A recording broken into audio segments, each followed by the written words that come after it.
35% power. Bibbity bibbity boo.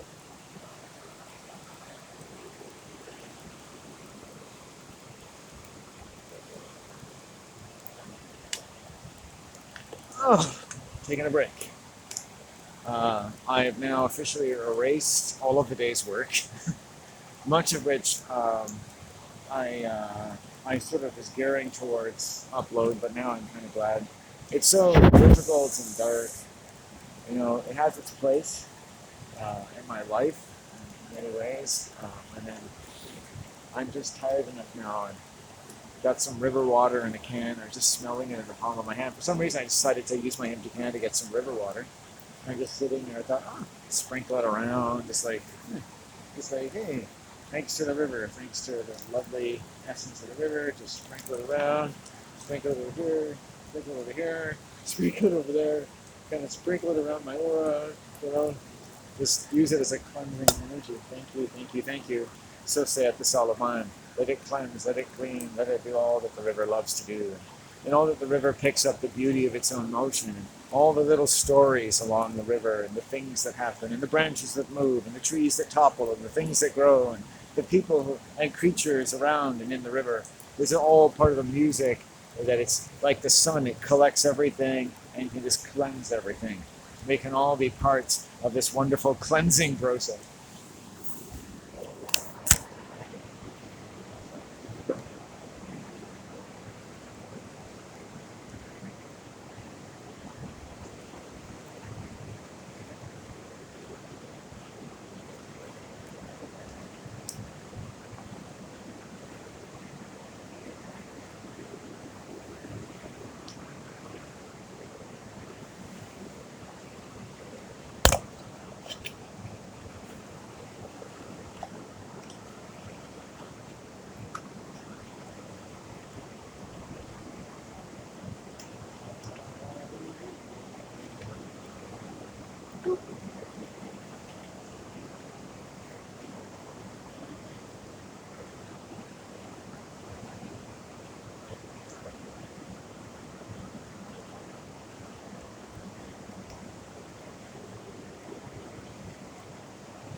Yeah, yeah.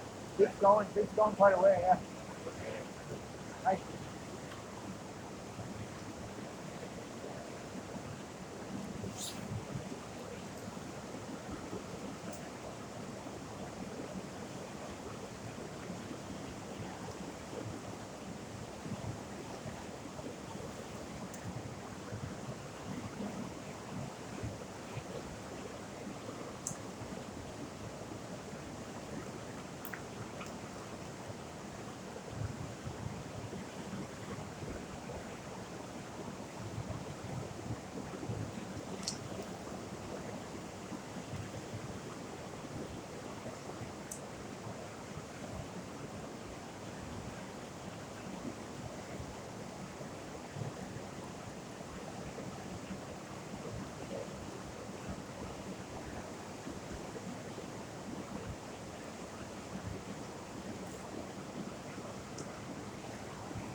come by anytime. I got a little seat right here. Yeah.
Come on.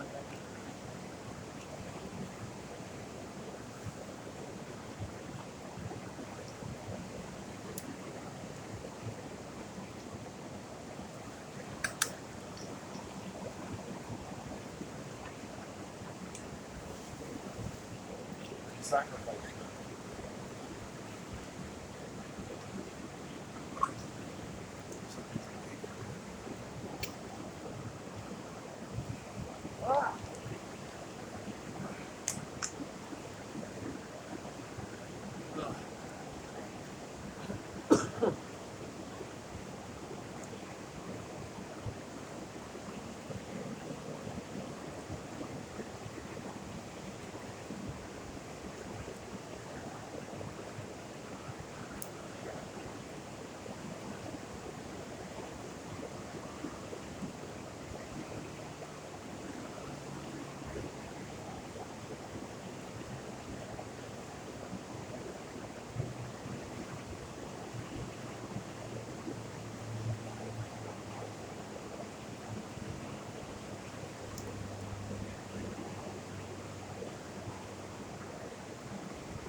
see, 13, 24 minutes.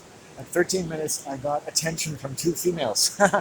While I was looking at these trails, they're like, thinking of going for a climb. I said, no, I think there may be some animals use it as a trail. I don't think I could do it though. I don't think I would.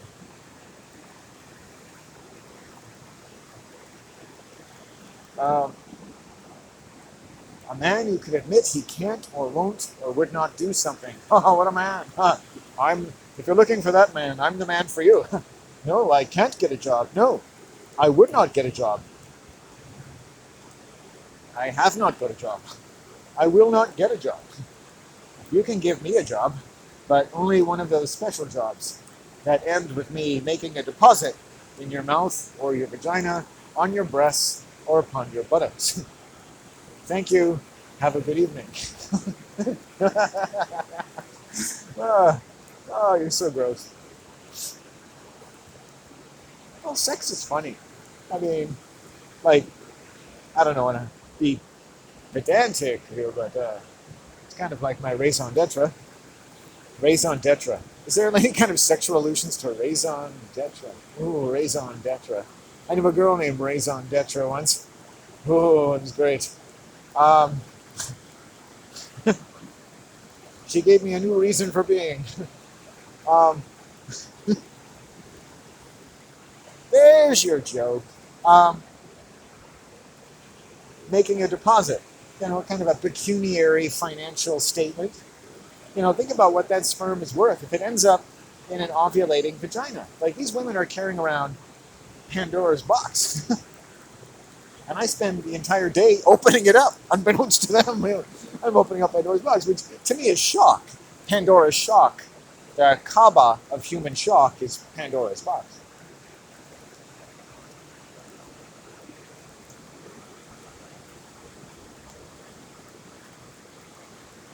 Ora. Pan. Ora. Right?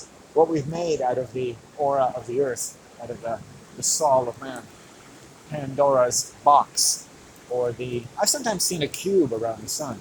There's something very Saturnalian about the sun. Sometimes I picture rings around the sun. I'm seeing the rings in the water as the drops fall. And sometimes I wonder if the earth does not have rings, and that the sun isn't a ring around the earth. That changes. The sun is actually orbiting the earth and part of systems of rings or spheres around the earth. And so Ra is in an aura, and have we lost that knowledge? Have we become trapped in some countervailing way of looking at life?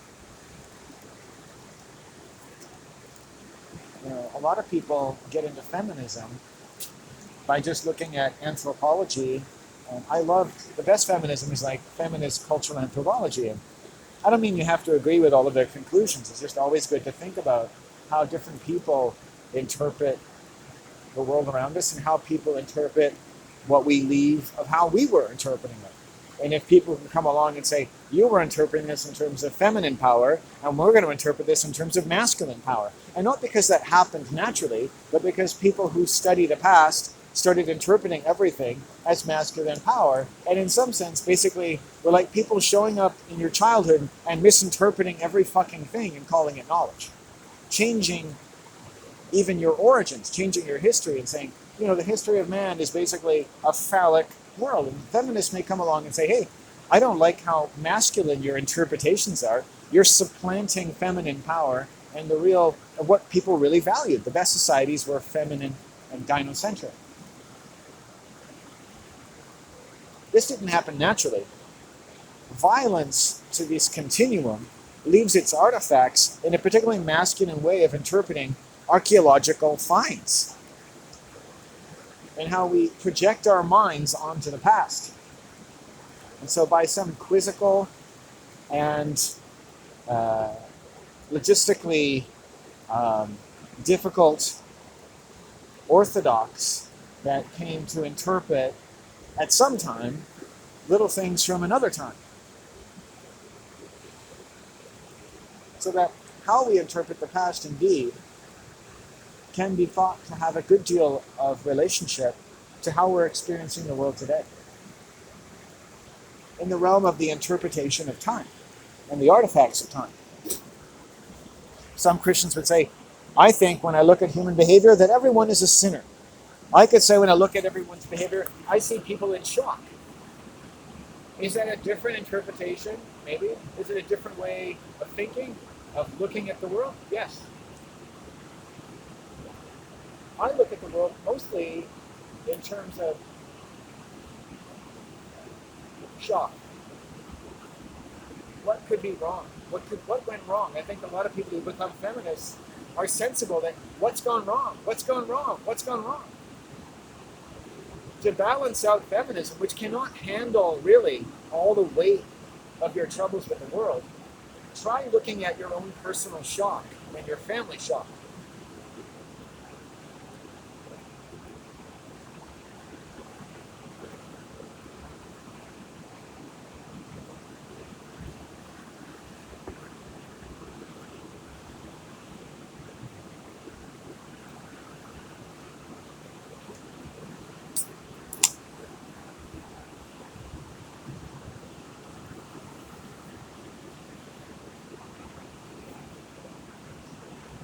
We're just talking around knowledge, talking around and trying to respect and talking around, expanding our thinking. You know, women have a lot of invested in feminism, which I would call, let's say, a watershed in human bioethics, but not because it's been steadily increasing, but also because it may well be, and I think it probably definitely is, the case that the ethical and humane way of life has not been growing from some implicate evolutionary order of delusional proportions until we can become sufficiently in proportion to our suspensions of disbelief, our arduous sacrifices, our neurolinguistic capitulations, and the developmental trials that we go through in various orders of the industrial imagination of our value as human beings in comparison to anything we end up believing as children who first so love the world that any fucking mommy and daddy that you have will essentially do, because you first fucking love them and need them and trust them so much. In a world where we study primates, I'm not so sure if everyone's particularly clear about what we need as human beings. I think if somebody could make more money doing that, we would be doing it. If I was the owner of the world, I'd say, I'll pay $1 million a day to everyone who wants to look at human shock and find out how we can improve any and every imagination and logistical parameter of all human existence in time and space. Right? I'll pay you $1 million a fucking day. Right? You'll be the richest fucking person in the world, but you better get fucking results. You can take all the time in the world, you can take an endless expense account, you can fucking go do legitimate research all over the world, and give me an idea as the king of the world, what the fucking wrong with it? And prove to me for $100, for $1 million a day, that you have a fucking mind on your fucking shoulders. Because I do that for free. I do that for free in this little illusion. Right? I do that for free. And so does every fucking victim of society. Every fucking victim, anyone who first so loved the world, that it's not just fucking life, it's not just evolution, right? That shock and other components have made human beings lose the way to satisfy a genuine expectation that should be provided for someone who first so fucking loves the world and your mommy and daddy. And there is nothing that you can do to argue against that. You are not going to do any flim-flam. You're not going to change any fucking words. I don't care what you believe and whose cock you fucking suck. There is no way you are going to dismiss that fact. Or we do not have a discussion. We don't stand on the same fucking ground. And all you've done is shown me why there's so much fucking violence in the world. Because this level of our being is not going to go away. You're not going to kill me. You're not going to kill the Son of Man. You're not going to kill the basic fucking expectations of anyone who first so fucking loved the world. There's nothing that means so much than a child's fucking love for everything. It's not love. It's not romantic. It's not sex.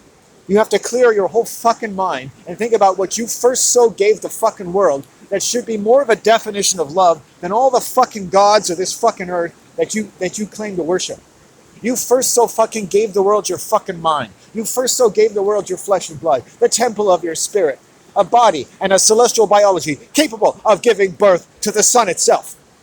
And the sun to thee by every measure of our labors. You want to make your labor sound? You want to fix the world? You want to feel like you've got your balls in the right fucking sling?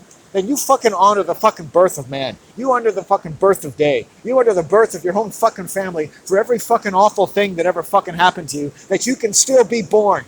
And born and born and born and reborn. That you don't have to die. Die is not a state of being. It is the loss of the first estate of our celestial biology by birth in a world that exploits birth trauma through every fucking thing around you. And if you just let it, it's your fault. You deal with it, you learn from it, we accept our place in it. We don't really know who's really at fault for it. But it's not just life. It's not just life. If we had to fucking have all those wars and kill 1.5 billion people in the 20th century, then we're going to have to deal with the post-traumatic shock. Every time I meet a woman who's violent, or creepy, or over-sexual, or a predator who just gets a couple days of titillation from asking me to have sex, right? And she's 20 years older than me and clearly should never have been around children. And I've talked to women, I can tell by the way they think and the way they, right? I prey on my predators. If someone's reaching too deeply into my personal space, guess what? I've got built-in security cameras. It's called my fucking mind. It's called my fucking judgment. My flesh and blood are two big fucking eyes watching everything anyone fucking has ever done to me. And so are you. Shock tells us that our entire body is filled with security cameras that feel and sense at a tremendous level exactly what everyone and anyone has ever done to us. Everything. And we can just watch it and study it.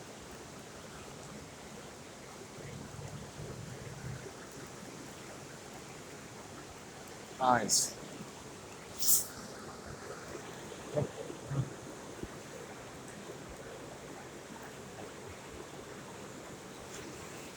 Eyes in our blood, eyes in our feelings. We can assess every energy we can encounter. We can assess everything that feels a certain way. You can see people's body language. We can see all and feel all discomforts, right? If you're at the dinner table and your dad criticizes your mom or your sister or your brother, you feel insensible of all of that. If in a court of law they said, did you ever feel as though your mom or dad was making somebody feel bad for no reason? Yes or no?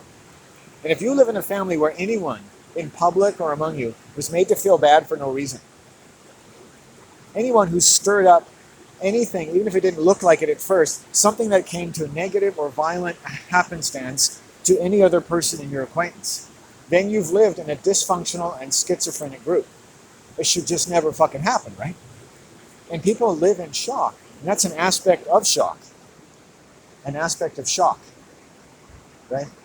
I've got cans of, I look like a fucking homeless person. Look at, I'm kind of spread out, eh? Hold it. There we go. Homeless person. Anyway, I'm doing good work though. I should get going though because I'm just going to make myself fucking calm. So let's go.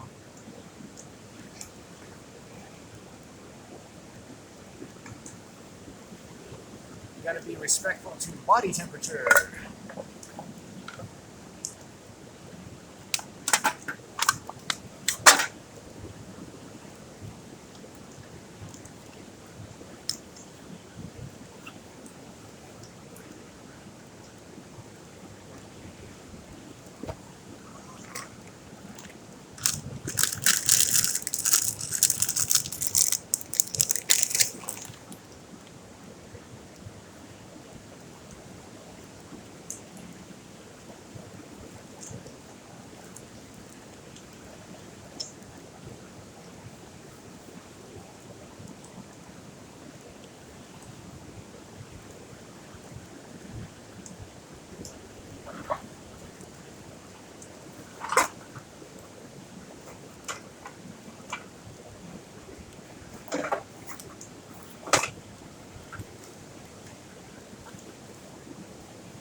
this time of day I can really get going, and I need to key back into that kinetic energy and get moving. I have to limit myself a little bit. I realized I was at that point where it's like, oh, I could light into a joint. I'm enjoying, hanging out here, people walking by, and probably not expecting to see someone, much less someone so vividly engaged with some aspect of existence. Whoa, just a beautiful place, though. Okay, so careful, careful, careful.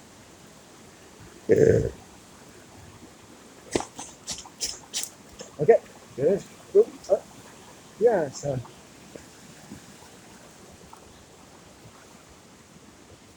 I imagine there's two young women playing with their pussies when they go home today. Picturing me licking their twat from crevice to crack. Like that's something that I might enjoy doing. It's only in my own mind. It's like, I love you in my mind. In my mind, we are lovers. We are soulmates. I automatically know exactly what you want. I take down your knickers and I move my tongue in ways that seem to anticipate the breathless and vivid release which is sure to come. I mold my own desires to your flesh. I cup your breasts, and I begin to become intoxicated by the scent of your femininity. Your delicate areas have been transformed magically into a xylophone of pleasure that I touch like the keys of a grand piano with the various darting motions of my hot and vivid tongue. Vivid, there's vivid again. I guess I like vivid. My vivid caresses. Oh, yes, your mouth is so vivid. It's all so vivid. Well, because it's in my mind. It's all vivid. It's like boom, flash. I see a pussy. Flash. I see breasts. Flash. She's breathing. Flash. Her chest is rising and falling. Flash. Oh my God. What is that? Sir, that's a vagina. Oh my God. Sir, you're supposed to do something. She's expecting you. This is like when you're at a hotel and you have to put something in there in the palm of their hand, like money. Except your money is called semen. Oh, it's okay if you take your time, and she wants you to enjoy it. Your pleasure is her pleasure. and then she has you right where she wants you. Free money for the rest of her life. Anyway, I reckon that if a man has sex with a wrong woman, ostensibly, it's a $250,000 hooker. That's all it is. Like, one moment, it's like it could cost you $250,000 and your life and your job and everything. And then when you meet that little bastard when he's 18, he's like, I love you. Now, you know, um, I think about my dad, and to him, I was a useless little bastard. I mean, my mom wasn't able to sort of honestly bear him children. She became an enormous burden to him. She was. She was someone who could only have been with someone who thinks that in any sense they can take care of her. And the lengths to which my father probably went to believe he could take care of her were the lengths to which he really became quite abusive to her. Either because it was impossible for anyone to give her what she needs, and also impossible for anyone who thought that they could, who maybe had other mental problems. So that made him sort of get off on having someone that so eminently needed him. And he tries to convince his victims, me or my, that we need him. My brother does the same thing. Sometimes people like to have someone to save. Predators like to think that they have someone to save. But be very careful when you think you have salvation for someone, that you're not like a sexual predator. You know what I mean? And I wish people would teach courtesy more than Christian service. Courtesy to other human beings. But if you've been disabused of your nature, how can you respect the nature of other people? And so the only way people get away with being religious and projecting things onto people like sin and getting all creepy is because